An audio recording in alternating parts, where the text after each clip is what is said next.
England থেকে এসেছিলেন দেশের হয়ে খেলতে, যার প্রতিভার প্রশংসায় ছিল হাজারো দর্শক। দেশের হয়ে খেলতে এসে দেখলেন তাকে বলই দেয়া হয় না, মাঠে একা দাঁড়িয়ে থাকা ছাড়া আর কিছুই করার ছিল না। এভাবে পরিকল্পনা করে বাদ দেওয়া হয় প্রবাসী ফুটবলার ইউসুফ জুলকারনাইনকে। ঠিক একইভাবে এবার বাদ দেওয়া হলো ফাহমিদুলকে। অতীতে নবাব এলিটাদের সাথে ঠিক এমনই আচরণ করা হয়েছে।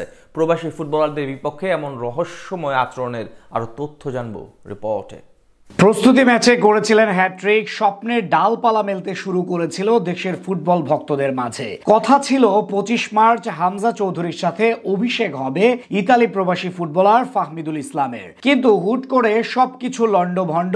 আচমকা তাকে রেখে দেশে আসলো গোটা বহর। রহস্যময় এক গল্পের উত্থান ঠিক সেখান থেকে। কারণ জানতে চাইলে একবার দেওয়া হচ্ছে বয়সের দোহায়, একবার ডিসিপ্লিনের, আবার শোনানো হচ্ছে কোচের পছন্দ অপছন্দের বুলি, যেটা সন্দেহের জাল আরো বিস্তৃত করেছে। শুধু যে এবারই প্রথম তেমনটা নয়, অতীতে ফাহমিদুলের মতো আরো একাধিক প্রবাসী ফুটবলারকে ছাঁটাই করা হয়েছে শুধুমাত্র একটা মহলকে সুবিধা দেওয়ার জন্য। সেই গল্পগুলো ছিল আরো বেশি ভয়াবহ। গল্পটা 2021-22 সালে, সেই সময় কাতার প্রবাসী ওবায়দুর রহমান নবাবের নাম ছিল মুখে মুখে। কাতারের শীর্ষ লিগের ক্লাব আল দুহাইলের আক্রমণ ভাগের সদস্য ছিলেন তিনি। মাত্র অল্প দিনে নিজের ঝলক দেখিয়ে নজর কাড়েন এই তরুণ।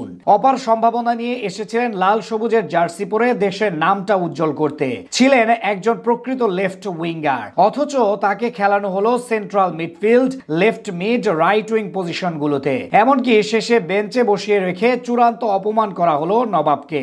তবুও নিজ দলের হয়ে 10 ম্যাচে 6 গোল কন্ট্রিবিউশন দিয়ে যোগ্যতা প্রমাণ করেন তিনি। অথচ শেষে জাতীয় দলের সুযোগ না পেয়ে চলে যান দেশ ছেড়ে।